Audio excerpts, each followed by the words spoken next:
بسم اللہ الرحمن الرحیم۔ لاکھوں درود پاک حضرت محمد صلی اللہ علیہ وآلہ وسلم اور آپ صلی اللہ علیہ وآلہ وسلم کی آل پر۔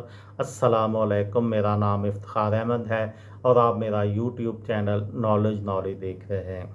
کراچی کے متعلق ایک سیریز شروع کی ہوئی ہے، اس سلسلے میں زیب النساء اسٹریٹ کے متعلق آج تیسرا حصہ۔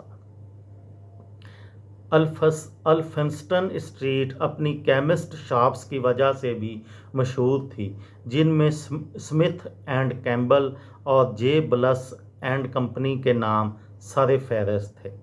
اس سڑک سے متصل شاہراہ عراق جیولرز کی دکانوں کی وجہ سے معروف ہے۔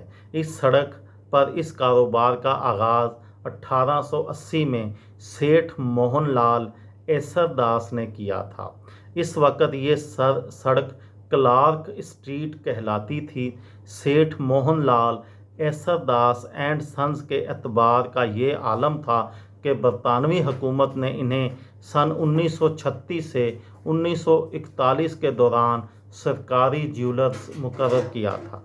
سیٹھ موہن لال ایسر داس کی فرم آج بھی انڈیا میں سونے کی مشہور ترین کاروباری چین ہے۔ الفنسٹن اسٹریٹ پر لوگ جے بلس کی دکان کے باہر کھڑے ہو کر شیشے سے اندر کا نظارہ کرتے اور کہتے، واہ رے انگریز واہ! یہ دکان یورپی طرز پر آراستہ کی گئی تھی۔ ایک بار سندھ کے ایک روحانی بزرگ کوئی چیز لینے اس دکان میں داخل ہوئے۔ مریدوں کو معلوم ہوا تو وہ لاٹھیاں لے کر آن پہنچے اور اس دکان کے شیشے توڑ کر اس کے ٹکڑے تبرک کے طور پر اپنے ساتھ لے گئے۔ بزرگ نے بلس کو اس نقصان کا معاوضہ دیا کہ کہیں وہ سندھ کے کمشنر سے اس کی شکایت نہ کر دے، اور بلس سے یہ وعدہ بھی کیا کہ وہ آئندہ اس کی دکان میں داخل نہیں ہوں گے۔ الفنسٹن اسٹریٹ پر زیادہ تر کاروبار انگریزوں، میمنوں اور پارسیوں کے ہاتھ میں تھا۔ یہاں کپڑوں، گھڑیوں، کتابوں، فوٹوگرافی، جوتوں اور شراب کی دکانیں ہوا کرتی تھیں۔ پاکستان بننے کے بعد ان میں سے اکثر دکانیں انڈیا سے آنے والے کاروباری مہاجرین کو الاٹ ہو گئیں، جنہیں یہاں انہی اشیاء کا کاروبار دوبارہ شروع کر دیا جو ان دکانوں میں پہلے ہوا کرتا تھا۔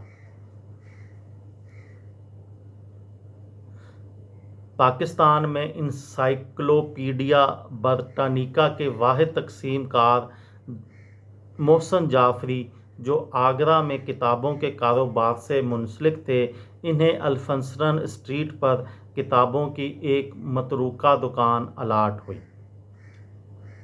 اسی طرح کتابوں کی ایک مشہور دکان شاعر آغا قزل باش کے صاحبزادے اور ممتاز شاعرہ اور براڈ کاسٹر صحاب قزل باش کے بھائی آغا سرخوش قزل باش کو الاٹ ہوئی، جنہوں نے کتاب محل کے نام سے ایک طویل عرصے تک کتابوں کا کاروبار کیا۔ آغا سرخوش قزل باش کی وفات سن 1986 میں ہوئی۔ کہا جاتا ہے کہ مشتاق احمد یوسفی نے اپنے مشہور مضمون صبغے اینڈ سنز میں آغا سرخوش قزل باش اور ان کی دکان کتاب محل کا احوال رقم کیا ہے۔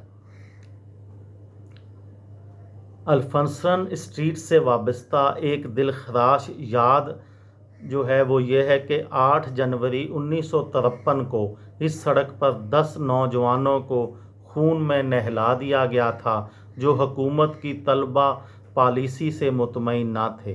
ان نوجوانوں نے ڈی جے کالج سے وزیر تعلیم کی قیامگاہ تک جانے کے لیے ایک جلوس نکالا، جسے الفنسٹن اسٹریٹ پر روکا گیا۔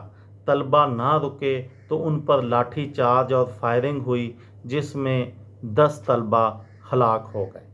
یہ تھی میری آج کی ویڈیو۔ کسی دوست کو، کسی بھائی کو، کسی بہن کو فائدہ ہو تو مجھے دعاؤں میں یاد رکھیے گا۔ دل پاکستان، جان پاکستان۔ السلام علیکم۔